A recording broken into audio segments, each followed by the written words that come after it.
नमस्कार, मी सुनंदास रेसिपी मराठीमध्ये तुमचं मनापासून स्वागत करते। बऱ्याच जणांना पुरणपोळी बनवत असताना खूप चुका होतात। पुरणपोळी टम्म फुलत नाही, भाजताना फुटते आणि थंड झाल्यानंतर ती वातड होते। तर असं होऊ नये म्हणून ह्या व्हिडिओमध्ये मी तुम्हाला काही महत्त्वाच्या गोष्टी आणि टिप्स सांगणार आहे, जेणेकरून तुमची पुरणपोळी शेवटपर्यंत अगदी गुबगुबीत आणि मऊसूत राहील आणि खाण्यासाठी म्हणाल तर दुधामध्ये किंवा खिरीमध्ये बुडवून तोंडात टाकताच विरघळते। तर त्यासाठी व्हिडिओला शेवटपर्यंत नक्की बघा। तर सर्वात अगोदर आपल्याला इथे डाळ शिजवून घ्यायची आहे। तर त्यासाठी इथे मी 1 वाटी भरून हरभऱ्याची डाळ घेतली आहे। ही डाळ वजनीप्रमाणे म्हणाल तर 250 ग्रॅम आहे। आता ही डाळ आपल्याला कुकरमध्ये घालून 2 ते 3 पाण्याने स्वच्छ धुवून घ्यायची आहे। इथे डाळ चांगली स्वच्छ धुवून झालेली आहे।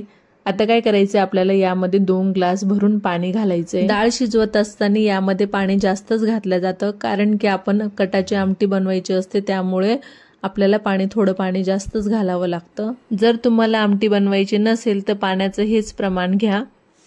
आता कुकरला झाकण लावायचंय आणि कुकर गॅसवर ठेवून याच्या मध्यम आचेवरती 3 ते 4 शिट्ट्या करून घ्यायच्या आहेत। आता जोपर्यंत आपली डाळ शिजते तोपर्यंत आपण पुरणपोळीसाठी पीठ भिजवून घेऊया। तर त्यासाठी इथे मी 2 कप गव्हाचं पीठ घेतलंय आणि हे पीठ मी वस्त्रगाळ करून घेतलेलं आहे।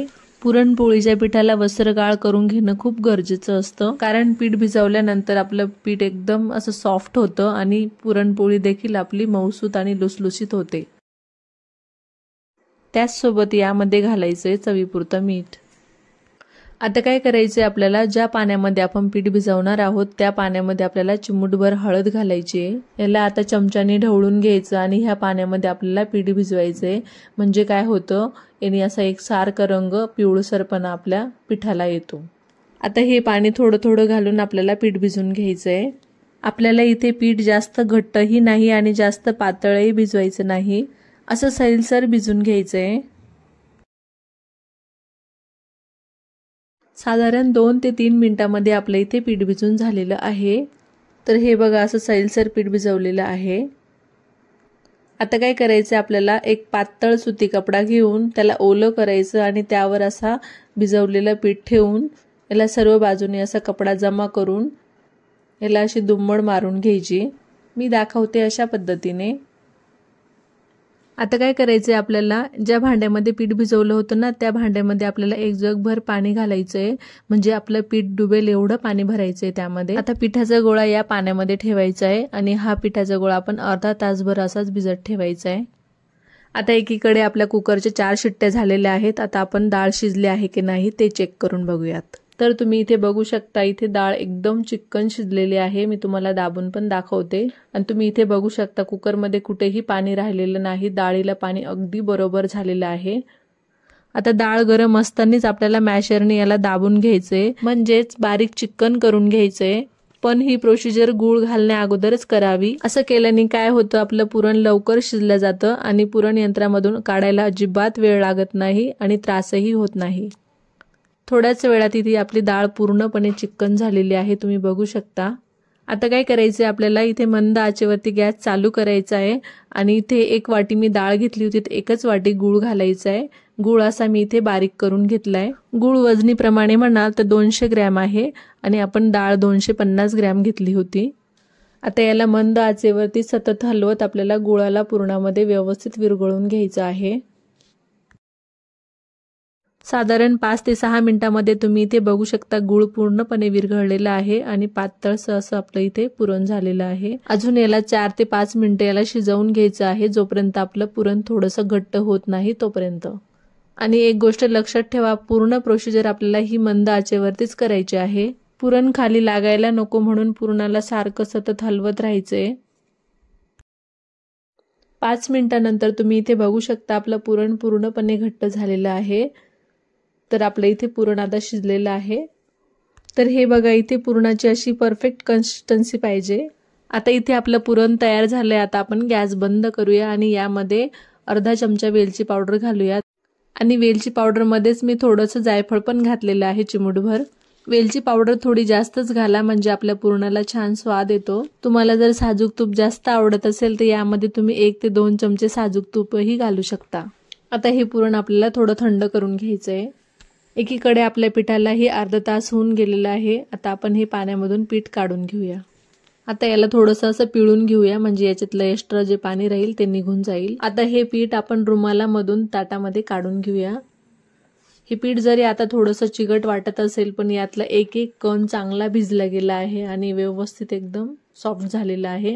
आता काय करायचं, यावरती आपल्याला 1 चमचा तेल घालून याला व्यवस्थित असं मळून घ्यायचं आहे. मी दाखवते अशा पद्धतीने. आता ह्या पिठाला जास्त मळण्याची गरज नाही, कारण की आपलं पीठ ऑलरेडी खूप सॉफ्ट झालेलं आहे. हे बघा, मी तुम्हाला असं पीठ ताणून पण दाखवते की आपलं पीठ किती छान असं चिकट झालेलं आहे आणि ताणल्या जातंय मस्त. असंच पीठ आपल्याला पुरणपोळीसाठी हवंय. एकीकडे आपलं पुरणही थोडं थंड झालेलं आहे. आता आपण पुरण गाळणीमधून याला काढून घेऊया. तर इथे मी एका ग्लासच्या बुडाच्या साहाय्याने पुरण गाळून घेते. याने काय होतं, पुरण गाळायला लवकर मदत होते. ग्लासच्या ऐवजी तुम्ही इथे वाटीचाही वापर करू शकता. तर अशा पद्धतीने आपल्याला पुरण गाळून घ्यायचं आहे. तरी मी इथे सर्व पुरण गाळून घेतलंय आणि असं गाळणीच्या बुडाला आपलं पुरण लटकलेलं असतं ते पण आपल्याला चमच्याने काढून घ्यायचंय. आता यातला आपल्याला पुरणपोळीसाठी पुरणाचा गोळा बनवून घ्यायचा आहे. तर आपल्याला जेवढी मोठी पोळी लागत असेल तेवढा आपल्याला पुरणपोळीचा गोळा तयार करून घ्यायचा आहे. आता आपल्याला पिठाचाही छोटासा गोळा घेऊन याची गोल लाटी करून घ्यायची आहे. तर हे बघा, मी एवढी छोटी पिठाची लाटी बनवून घेतलेली आहे. आता इथे एक गोष्ट लक्षात ठेवा, पिठाच्या लाटेपेक्षा दुप्पट मोठा पुरणाचा गोळा असायला हवा. आता इथे हाताला थोडंसं तेल लावून पिठाच्या लाटीची आपल्याला अशी गोल गोल वाटी बनवून घ्यायची आहे, जेणेकरून आपल्याला पुरणाचा गोळा त्यामध्ये ठेवला जाईल. तर इथे मी अशी वाटी करून घेतलेली आहे. आता पुरणाचा गोळा त्यामध्ये ठेवून घेऊया आणि याला असं जवळ जवळ करत करत आपल्याला पुरणमध्ये दाबायचंय आणि बाहेरचं आवरण असं जमा करत करत याचं वरतून तोंड बंद करून घ्यायचंय. इथे झाला आपला पुरणाचा गोळा तयार. आता काय करायचंय, आपल्याला याला पिठामध्ये डुबवून घ्यायचं. दोन्ही बाजूने याला व्यवस्थित पीठ लावून घ्यायचंय आणि याला असं हाताने थोडंसं गोल गोल दाबून घ्यायचं आणि पोळी लाटायला सुरुवात करायची. तर अशा पद्धतीने मी गोल गोल फिरवताना तुम्हाला दिसतच असेल की अशी आपल्याला पोळी लाटून घ्यायची आहे. अशी हलक्या हाताने गोल गोल फिरवत आपल्याला पोळी लाटून घ्यायची आहे. अजिबात दाबून लाटायचं नाही आणि पोळीचे जे काठ आहेत ना, आपल्याला सगळ्या बाजूने एकसारखे लाटून घ्यायचे आहेत. कुठेही जाड मोठं ठेवायचं नाही. सगळ्या बाजूने एकसारखी पोळी लाटल्या गेली पाहिजे. तर आपली इथे पोळी लाटून झालेली आहे. आता आपण हिला भाजून घेऊया. पोळी लाटण्यापूर्वीच मी इथे मध्यम आचेवर तवा गरम करायला ठेवला होता. आता इथे मस्त तवा गरम झालेला आहे. आता यावर आपण पोळी टाकून घेऊया.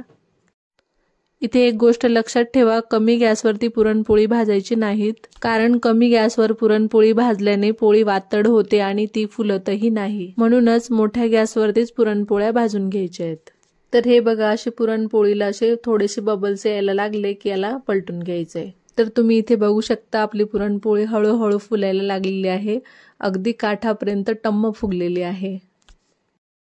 आता याला पलटून घेऊया. आता तुम्ही यावरती तुमच्या मनाप्रमाणे जसं आवडत असेल तसं तुम्ही तूप घालू शकता. आता आपली इथे पूर्णपणे सर्व बाजूने एकसारखी पोळी भाजलेली आहे. आता आपण काढून घेऊया. आता मी इथे एका टिश्यू पेपरवर पोळी काढून घेते.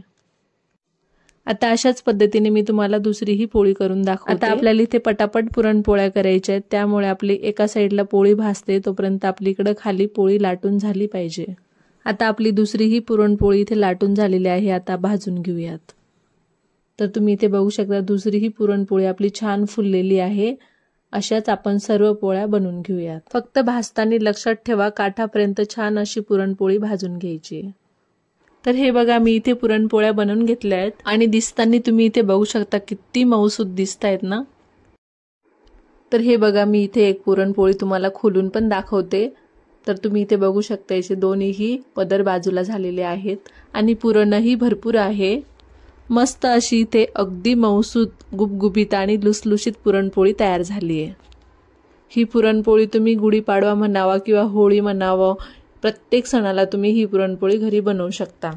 तर तुम्हाला माझी आजची पुरणपोळीची रेसिपी कशी वाटली ते मला कमेंटमध्ये नक्कीच कळवा.